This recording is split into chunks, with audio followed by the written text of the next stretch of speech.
நீதிமொழிகள் 7ஆம் அதிகாரம். ஜீவனை தெரிந்து கொள். என் மகனே, நீ என் வார்த்தைகளை காத்து என் கட்டளைகளை உன்னிடத்தில் பத்திரப்படுத்து. என் கட்டளைகளையும் என் போதகத்தையும் உன் கண்மணியை போல் காத்துக்கொள். அப்பொழுது பிழைப்பாய். அவைகளை உன் விரல்களில் கட்டி அவைகளை உன் இருதய பலகையில் எழுதிக்கொள். இச்சக வார்த்தைகளை பேசும் அந்நிய பெண்ணாகிய பரஸ்திரீக்கு உன்னை விலக்கி காப்பதற்காக ஞானத்தை நோக்கி நீ என் சகோதரி என்றும், புத்தியை பார்த்து நீ என் இனத்தால் என்றும் சொல்வாயாக.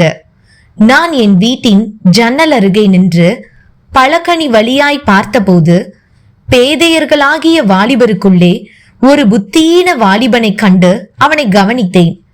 அவன் மாலை மயங்கும் அஸ்தமன நேரத்திலும் இரவின் இருண்ட அந்தகாரத்திலும் அவள் இருக்கும் சந்துக்கடுத்த தெருவில் சென்று அவள் வீட்டு வழியாய் நடந்து போனான். அப்பொழுது இதோ, வேசியின் ஆடை ஆபரணம் தரித்த தந்திர மனமுள்ள ஒரு ஸ்திரீ அவனுக்கு எதிர்பட்டாள்.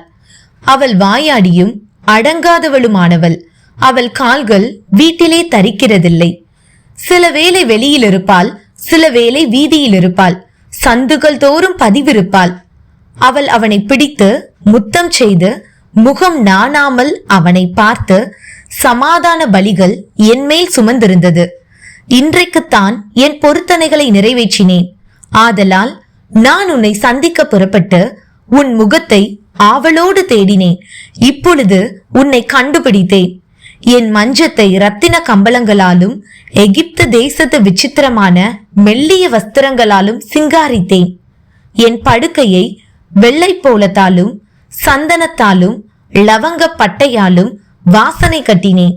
வா, விடியற்காலம் வரைக்கும் சம்போகமாயிருப்போம், இன்பங்களினால் பூரிப்போம்.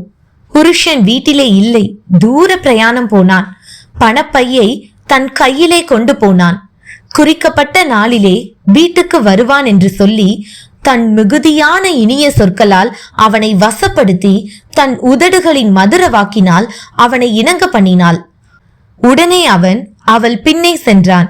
ஒரு மாடு அடிக்கப்படும்படி செல்வது போலும், ஒரு மூடன் விலங்கிடப்பட்டு தண்டனைக்கு போவது போலும், ஒரு குருவி தன் பிராணனை வாங்கும் கண்ணியை அறியாமல் அதில் விழ தீவிரிக்கிறது போலும் அவளுக்கு பின்னே போனான். அம்பு அவன் ஈரலை பிளந்தது.